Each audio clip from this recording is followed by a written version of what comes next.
Roosevelt or on Washington as Secretary of State Hull welcomes Great Britain's King George VI and Queen Elizabeth.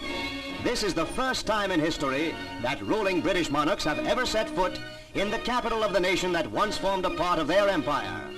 Secretary Hull escorts their Britannic Majesties along the station platform to a meeting that is one of the highlights of current history, when the ruling heads of the world's two greatest democracies stand face to face. Then the Queen meets the President and Mrs. Roosevelt, and finally Brigadier General Edwin Watson, Presidential Aide and Secretary. The formal presidential waiting room becomes a salon where the leading figures of government and diplomacy wait to be received. This is the climax of their Majesties' North American tour, and Prime Minister Mackenzie King still is with them after their 7,000-mile junket through Canada. Vice President Garner, resplendent in formal morning dress, and Mrs. Garner are among the first in line, followed by Speaker Bankhead and Mrs. Bankhead. Members of the Canadian and British embassy staffs are presented. Their greetings are in contrast with the handshakes tendered by the Americans who meet royalty. The women curtsy and the men bow when they appear before their sovereigns.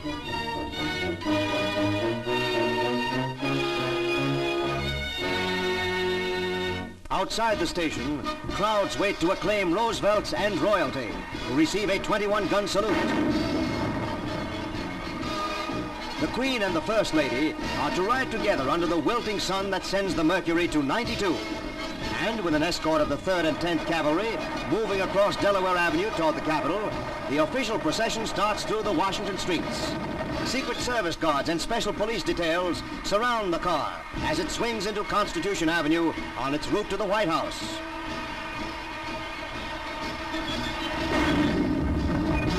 The cars and motorcycles proceed at a snail's pace so that all may see the King and Queen.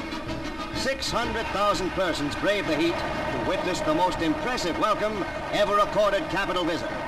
Atop buildings, Washington police watch tanks clattering along Pennsylvania Avenue as front and rear guards of the parade. As they creep along the avenue, the President and the King are in spirited conversation, while the Queen and Mrs. Roosevelt wave friendly greetings to the crowds. Spaced every 4 feet, soldiers stand at present arms, and the King acknowledges the cheering throngs as the cars roll past.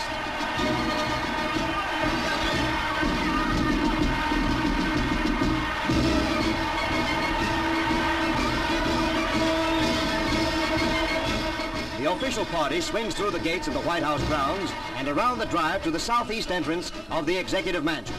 The 4-mile trip from the station consumed an hour that belonged to the crowds. But here the gates are closed and the public excluded as the royal couple become guests of the President and Mrs. Roosevelt, while the 12th Infantry, the President's own, stands guard. Later in the afternoon, the King and Queen are the official host and hostess at a formal garden party at the British Embassy. 1,400 selected guests are here, and dowagers, debutantes, and diplomats hope to be presented. There's Jack Garner again, this time with Postmaster and Mrs. Farley, who have been singled out of the crowd to meet Britain's royalty. With Lady Lindsay, American-born wife of British Ambassador Sir Ronald, the Queen strolls through the garden. This is considered British soil, so curtsies are made by many Americans who formerly had been presented at court. Meanwhile, the King gets himself a cup of tea and joins financier J.P. Morgan for a personal chat. Nearby are Franklin D. Roosevelt Jr. and Harry Hopkins. There's Michigan Senator Vandenberg. The crowd, described as a cross-section of American society, disperses as the King and Queen end their day in the nation's capital.